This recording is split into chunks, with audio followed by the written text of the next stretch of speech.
Bully for You, Teddy Roosevelt by Jean Fritz.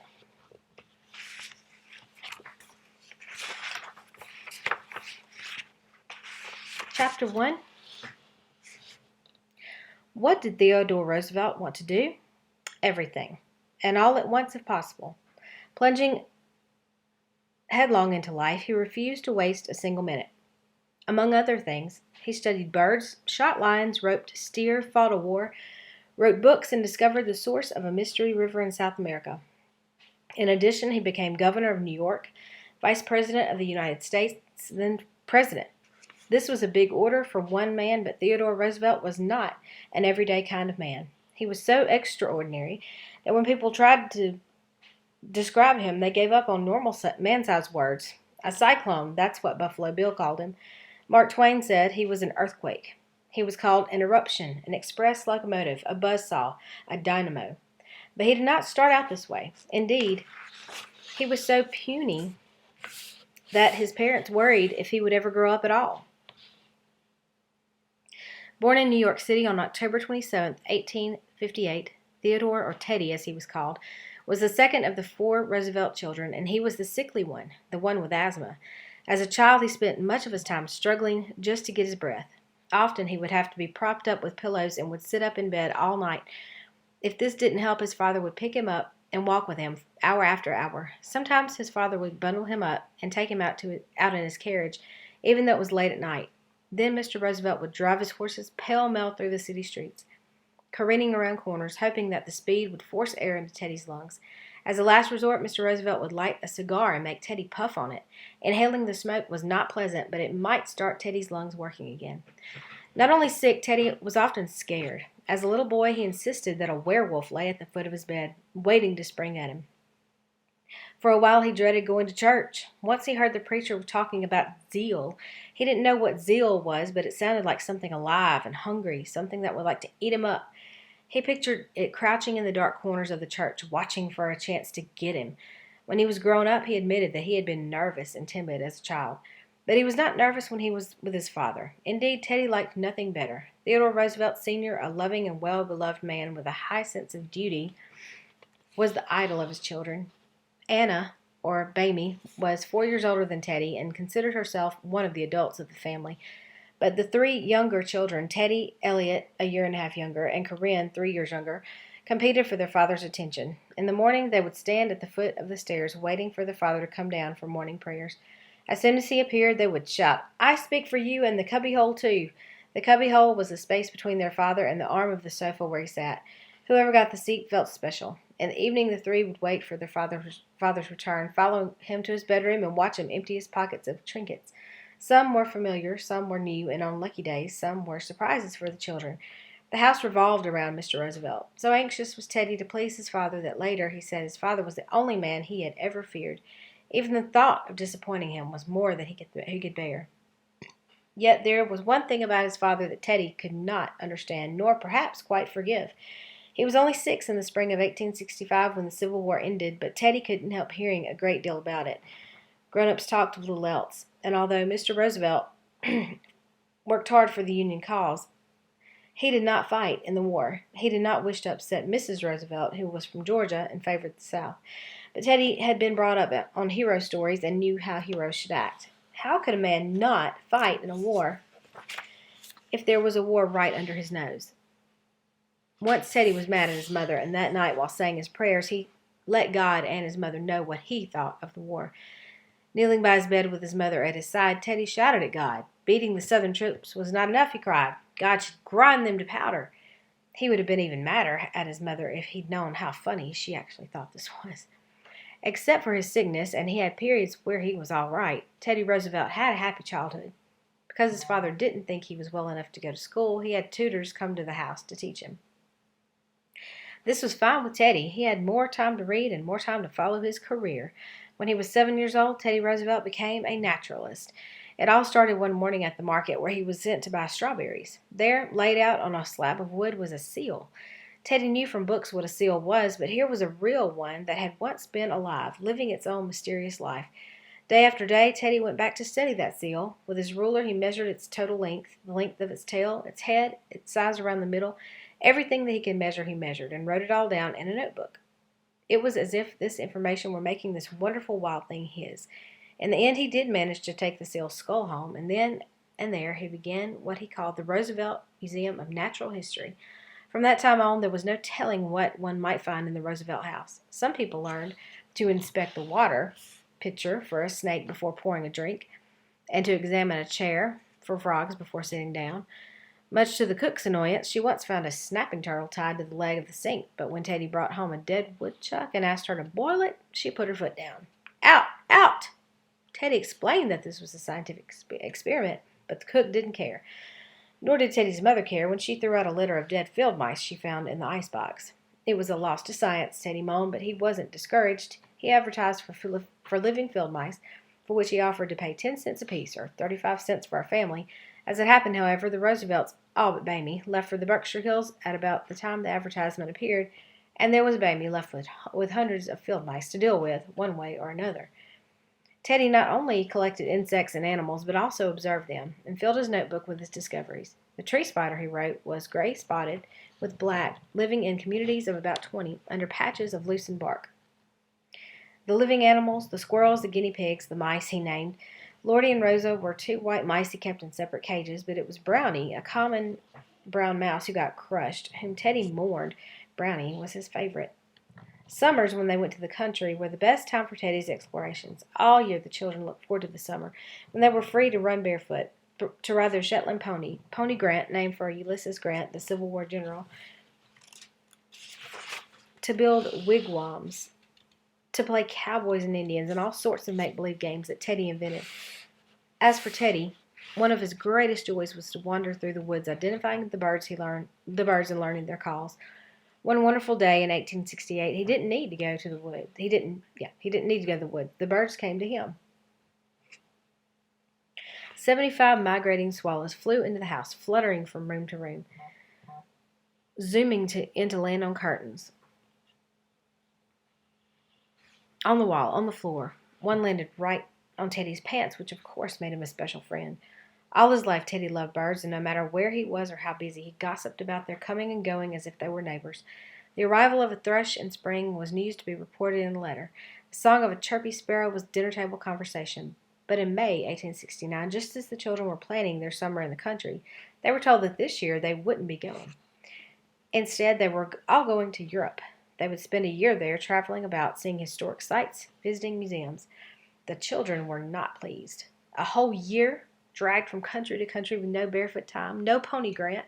It turned out just as they feared. Once they started, they kept on the go, climbing on and off trains, steamers, carriages, stagecoaches, horses, donkeys, and mules, and they walked. Teddy walked 19 miles at one stretch, 20 at another, and climbed an 8,000-foot mountain. Before they were through, they had visited 8 countries and stayed in 66 hotels. Although Teddy said that he cordially hated that year, he also had fun.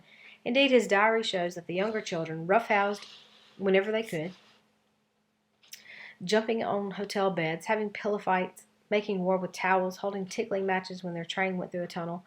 Once in a hotel, they ganged up on a waiter and a chambermaid, throwing paper balls at them and chasing them up and down the stairs. Once Elliot shut Teddy in a closet, and it took their father 3/4 of an hour to get him out. Climbing Mount Vesuvius, they threw snowballs at each other. In Rome, they ran around scaring stray dogs with their cat guns. And Teddy saw sights that impressed him. Some rare black Australian swans, the Prince of Wales, 2 boars and a wildcat fighting in a zoo, a tree that was over 1,400 years old, and a gold chain that was supposed to ward off the evil eye. He bought the chain. When crossing from one country to another, he made a point of standing with one leg in one country and the other leg in the other. When he had one leg in France and one in Switzerland, he reported it. Also, when he straddled Italy and Switzerland. All the time, however, what he really wanted was to get both legs back in America. On May 25th, 1870, he finally made it. At the first glimpse of New York, he exploded with joy. "New York," he wrote, "hip hurrah!" As usual, Teddy had been sick during the trip, but he was used to this, so he didn't talk much about it. All over Europe, Mr. Roosevelt watched Teddy gasping for breath, and although he took him to doctors, they couldn't cure him. Of course, Mr. Roosevelt was pleased at how well Teddy managed between bouts, but he still worried. He believed in an active life. Man was not intended to be an oyster, he said, and he didn't want Teddy turning into an invalid. Shortly after their return home, he called Teddy aside. "Theodore," his father said, "you have the mind, but you have not the body, and without the help of the body, The mind cannot go as far as it should. You must make your body. It is hard, but I know you will do it. Teddy had a way of throwing back his head when he was determined, tightening his jaw and clamping down on his words as if he meant to force them to obey him. "I'll make my body," he promised, clamping down hard. Mr. Roosevelt made the second floor porch into a gymnasium, with weights to lift, rings to pull, horizontal bars to cross. Hour after hour, Teddy lifted, pulled, and pushed. Of course it was drudgery, but in time Teddy came to relish the very hardness of it. He liked knowing his muscles were straining to do their best work. He enjoyed pushing his body as far as it would go. He delighted in feeling every part of himself come to life. Slowly he did grow stronger, but he was not as tough as he thought. Once, after a bad asthma attack, his father sent him for a change of air to friends in Maine. Teddy traveled along by stagecoach with two boys about his age who were strangers to him.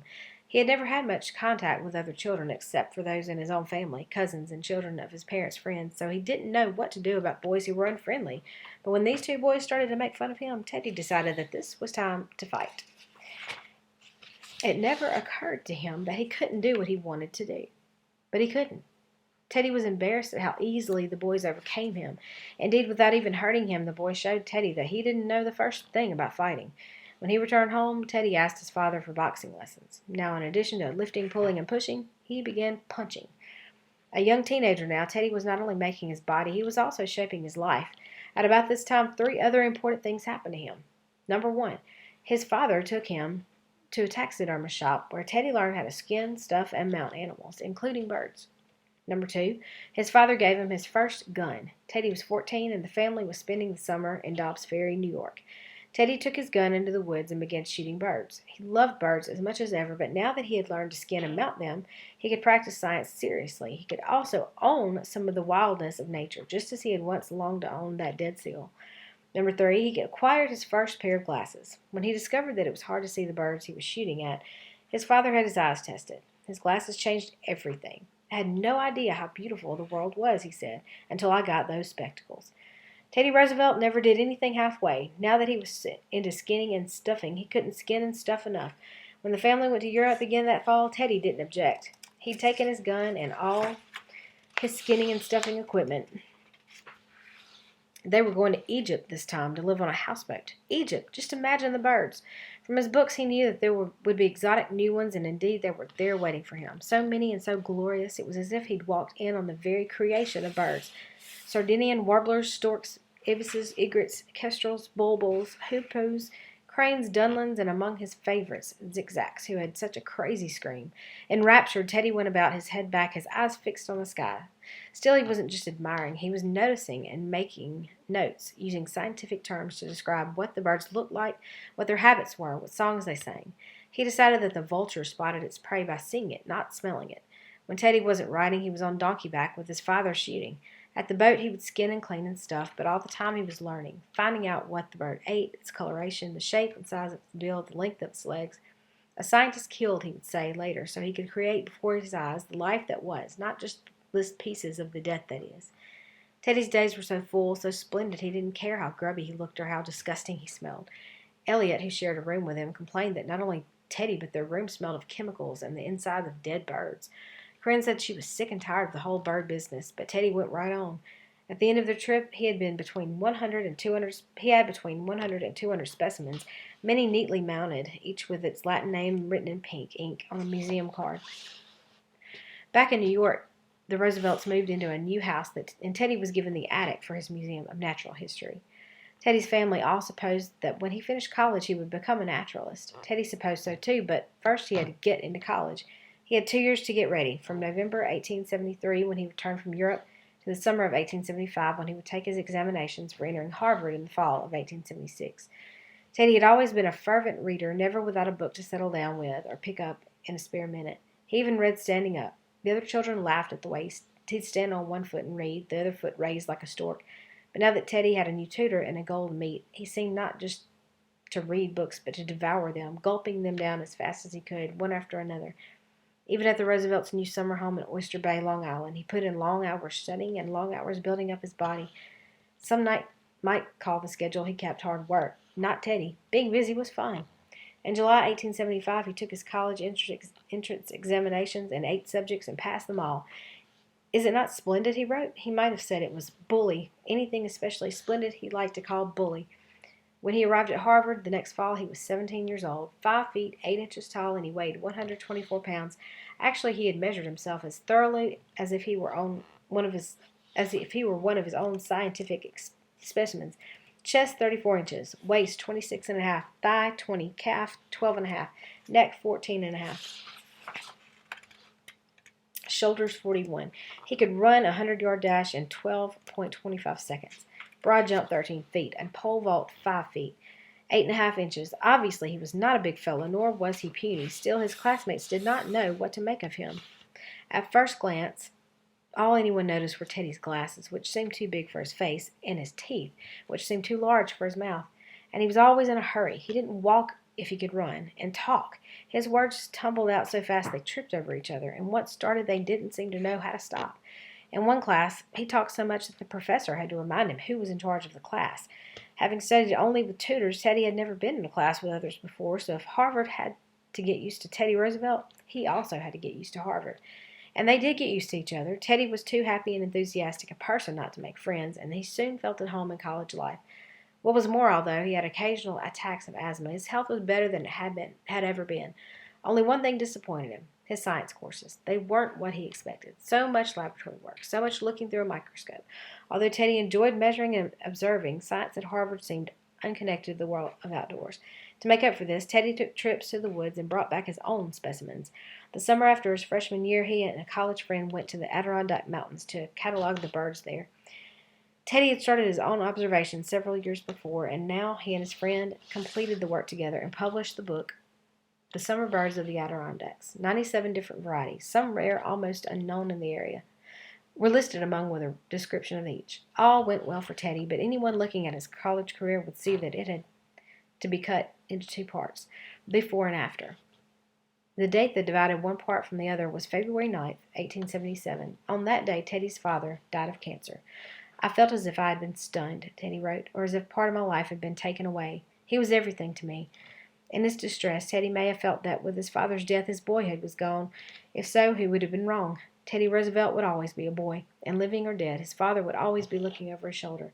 Teddy no more wanted to disappoint his father now than he ever had.